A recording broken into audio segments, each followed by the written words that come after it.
Demands आप लोगों की यहाँ जंतर मंतर इस प्रदर्शन में है? हमारी मुख्य डिमांड है रोज़गार के लिए। रोज़गार इसीलिए आप देखेंगे स्टूडेंट्स भी हैं, यूथ भी हैं और मज़दूर संगठन CITU भी है और महिलाएं भी हैं। हम सबकी डिमांड है क्योंकि हर तरफ हम देख रहे हैं बेरोज़गारी बढ़ रही है, नौजवानों को रोज़गार नहीं मिल रहा है। बहुत जुमले फेंके थे, साल में 2 करोड़ लोगों को रोज़गार मिलेगा, तो 6 साल में तो अभी 12 करोड़ को मिल जाना था। 12 लाख को भी मिला है या नहीं अभी हमें पता नहीं है। मज़दूरों का जो हाल हो रहा है, लेबर कोड ला के अब वो अपने संघर्ष करें, उस पर भी रोक लग जाएगी। किसानों का जो हाल हो रहा है, उनके कानून आएंगे तो राशन की भी मारामारी होगी। राशन नहीं होगा भुखमरी, रोज़गार भी नहीं होंगे और भुखमरी। महिलाओं का रोज़गार वैसे ही पिस रहा है। आप जानते हैं नोटबंदी हुई और उसके बाद लॉकडाउन हुआ, दोनों में औरतों का रोज़गार ही पिटा है ज़्यादा। और जो घरों में काम करने वाली औरतें हैं और जो घरों में पीस रेट पे काम करती हैं, उनके काम रुके हैं।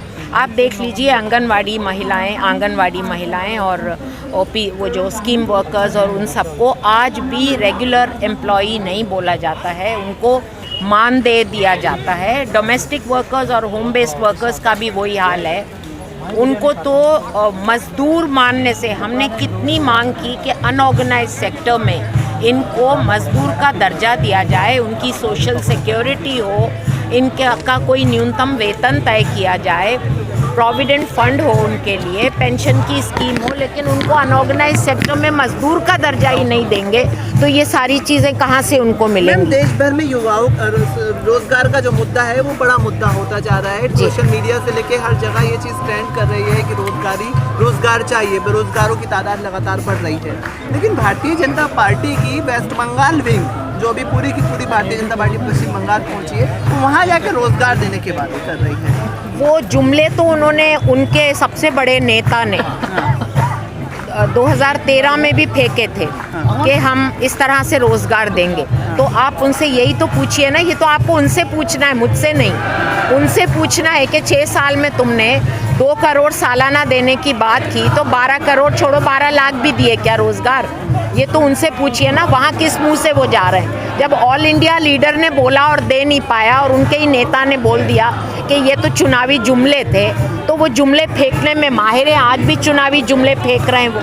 यही तो हाल है उनका, उनकी पार्टी और करती क्या है। जी, आपने महिलाओं की बेरोजगार की भी बात की या उनको भी जॉब से जोड़ने की बात कही। कल घोषणा पत्र जारी किया है उसी पार्टी ने, भारतीय जनता पार्टी ने, और कहा है कि 33% महिलाओं को रोजगार देंगे अगर बंगाल में उनकी सरकार आती है। अरे बहुत बढ़िया, देंगे तो पहले वो जो मोदी साहब ने बोला है उसको तो पूरा कर दो। यानी कहना क्या चाह रहे हैं, हमारे नेता ने नहीं दिए, वो ऐसे ही हैं, हम दे देंगे, यही बोलना चाह रहे हैं ना। तो बोले भाई, अपने नेता के ऊपर जा रहे हैं। काश ऐसा सच हो जाए, काश सच हो जाए, लेकिन जिसे कहते हैं ना, हाथ कंगन को आरसी क्या, पता तो चल ही जाएगा ना। जो उनके नेता ने किया वही वो करने जा रहे हैं। अब उनका अमित शाह स्टेट में कौन होगा और बोलेगा ये जुमले हैं, ये तो वक्त ही बताएगा, ये तो वक्त ही बताएगा। पश्चिम बंगाल भी हमने देखा कि वहाँ के युवाओं पर भी एक पसंद है कि पूरे चुनाव को कम्युनल करने की कोशिश है। देखिए, चुनाव को कम्युनल भाजपा कहाँ नहीं करती, सब जगह। जहाँ छोटा सा चुनाव हो रहा हो वहाँ पर भी, मैं भी सामने हूँ, वहाँ पर भी वो उसको कम्युनल, छोटी सी घटना होती है। अगर किसी का, आपने नॉर्थ वेस्ट में देखा ना, बिजनेस रिलेटेड झगड़ा है आपस में और मारपीट हुई है, हम नहीं कहते उसकी तरफदारी लो, ज़रूर उसको सज़ा दो, लेकिन उसको भी एक कम्युनल बनाएंगे। तो इनका तो काम ही, ये तो नफ़रत जीवी हैं।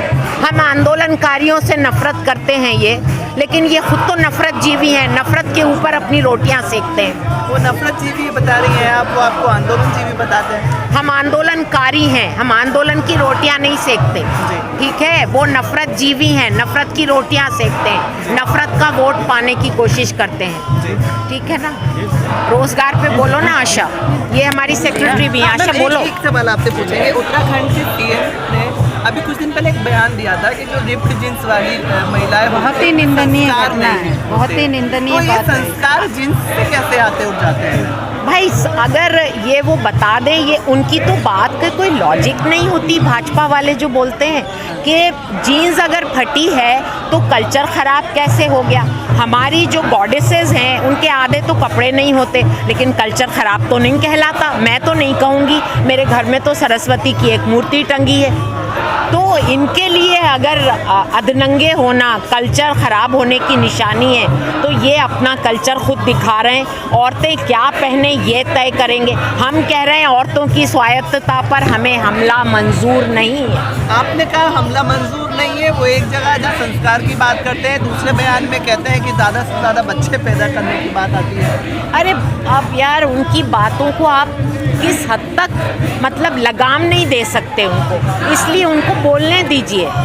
वो नफरत की भाषा बोल रहे हैं। वो ये बच्चों कि हमको कहाँ फ़ायदा मिलने वाला है, किस बात पे फ़ायदा मिलेगा, तो वो उसी तरीके की बात करते हैं। अभी जो इन्होंने कि ये जींस का जो मामला आया है, तो मोदी सरकार और जो योगी सरकार, इनके भाजपा के जो नेता लोग हैं, जो महिलाओं की लड़कियों के साथ रेप की घटनाएं कर रहे हैं, उनको तो वो फूल माला करके प्रोत्साहन दे रहे हैं। तो ये क्या संस्कार की बात करेंगे।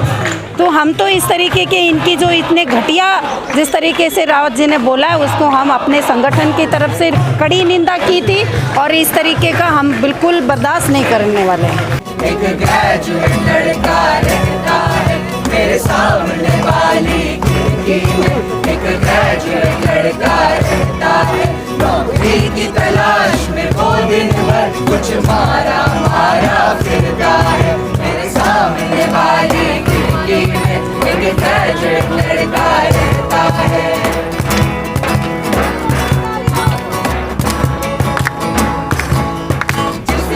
से आया है मोदी, हम अच्छे दिन को भूल गए। जिस रोज से आया है मोदी, हम अच्छे दिन को भूल गए।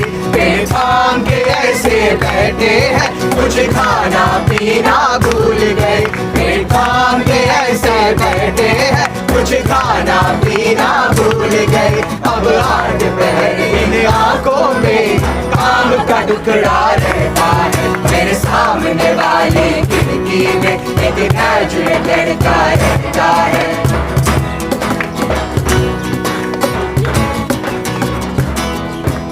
चाय उबल कर गिर ही पड़ी, पकौड़े भी बिल्कुल जल ही गए। चाय उबल कर गिर ही पड़ी, पकौड़े भी बिल्कुल जल ही गए। पर काम की खातिर हम आए, घर वाले भी तरस गए। पर काम की खातिर हम आए, घर वाले भी तरस गए। कब काम मिलेगा इन हाथों में टुकड़ा रहता है मेरे सामने वाली खिड़की में। एक ग्रेजुएट लड़का रहता है मेरे सामने वाली खिड़की में। एक ग्रेजुएट लड़का